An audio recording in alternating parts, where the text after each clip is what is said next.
You may never have heard of Mike Gravel, let alone know that he's a Democratic presidential candidate. But more people are aware of the former senator now than they were earlier last week. That's because Gravel frequently upstaged fellow Democrats during the first 2008 presidential debate. Listen to some of the zingers Gravel aimed at his far better known rivals. I got to tell you, after standing up with them, some of these people frighten me. They frighten me. I'm the senior statesman on here, and I was beginning to feel like a potted plant standing over here. Who the hell are we going to nuke? Senator, tell me, Barack, who are you want to nuke? I'm not planning to nuke anybody right now, Mike. I promise you. And joining us now, the man who made those comments, former Democratic Senator Mike Gravel. He's a Democratic presidential candidate. Senator, thanks for coming into the Situation Room. Thank you for having me, Wolf. Are you surprised by the reaction to some of those sound bites from the other night? Yes, in fact, it was like a juggernaut of reaction coming at us. Very pleasant, I must say, because I was an unknown to a lot of people. Now, back in 71 and 72, I was not an unknown because Nixon was chasing me up the ladder to the Supreme Court. I'm old enough to remember. Yeah. But no, it's a pleasant surprise. People are reacting. We're raising more money. People are coming into the campaign. I personally feel I can win. But the key is to tell the people the truth. We've got a country that's got problems, and the tipping point could be 08. All right, let's get into some of the specifics. Here's another clip of what you said last Thursday night. I want to play it, and then I want you to get some explanation. We have no important enemies. Who are we afraid of? Who are you afraid of? But, Brian, I'm not. All right, I heard that. A lot of viewers out there heard that. There are enemies the United States has. Al-Qaeda, they hate us. That's an enemy. We make our enemies. That's the unfortunate part of it.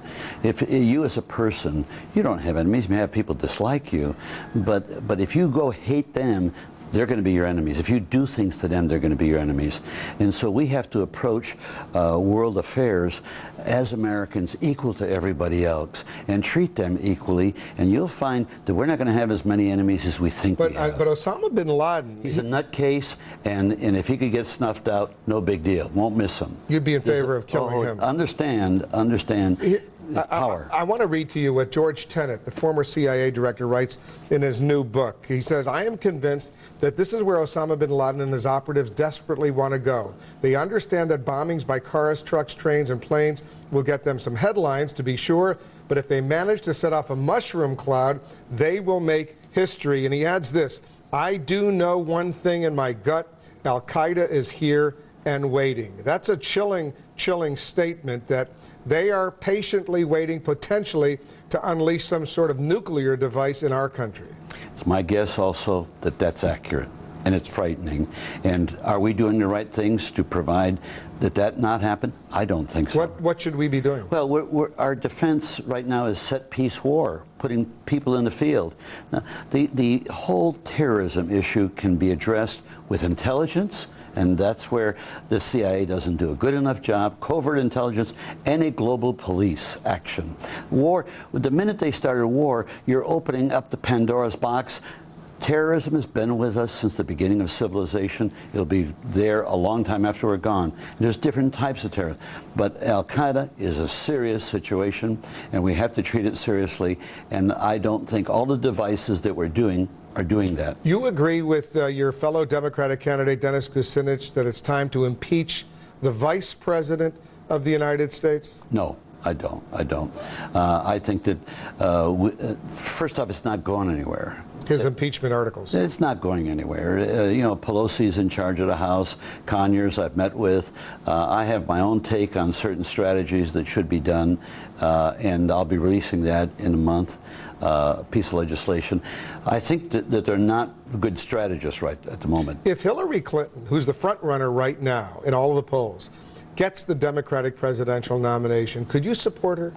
I've stated first thing right at the Democratic winter meeting that I do not feel, and I don't want to address the support or not support, I do not feel that a person who voted for the war, because that's a judgment call, is qualified to be president of the United States. 50 million Americans made an opposite decision.